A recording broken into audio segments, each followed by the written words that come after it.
দর্শক শ্রোতাদের মধ্যে প্রায় আলোড়ন সৃষ্টি করে কোক স্টুডিওর ফিউশন গানগুলি। ইউটিউবে ৭ মে মুক্তি পেয়েছে কোক স্টুডিও বাংলার দ্বিতীয় মৌসুমের গান দেওরা।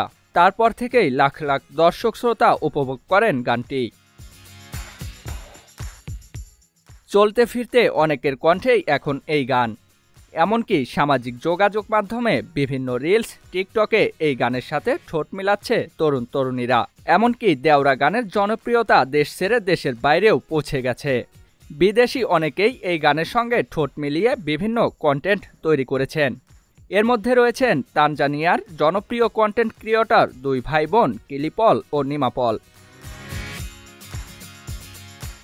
কিলিনিমা তানজানিয়ার 2 ভাই বোন জুটি, যারা তাদের অন পয়েন্ট লিপ স্কিন ভিডিও এবং গ্রোভি কোরিওগ্রাফির মাধ্যমে নেটিজনদের হৃদয় কেড়ে নিয়েছে। এই ভাই বোন জুটি জনপ্রিয় বিভিন্ন গানের সঙ্গে ঠোঁট মিলিয়ে নেচে গেয়ে বিভিন্ন কন্টেন্ট বানান।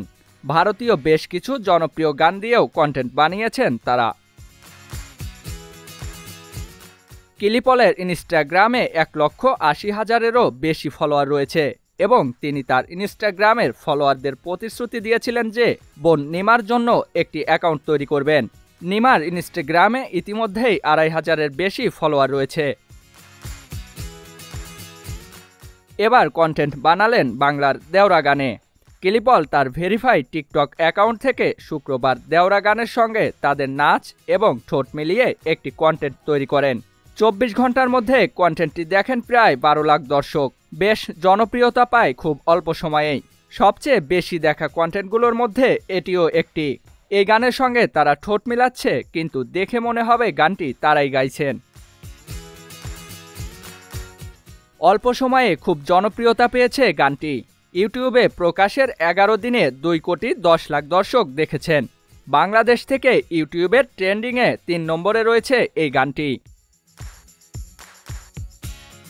গানটির সঙ্গীত আয়োজক এবং গায়ক প্রীতম হাসান জানান, দেওরা গানটি তিনি এক নৌকা বাইচে প্রথম শোনেন। দেওরা গানের আতুরঘরের গল্পের শুরুটা এভাবেই হয় জানান গানটির সঙ্গীত আয়োজক ও গায়ক প্রীতম হাসান। জিয়াউল ইসলাম, মহাজন আইটি।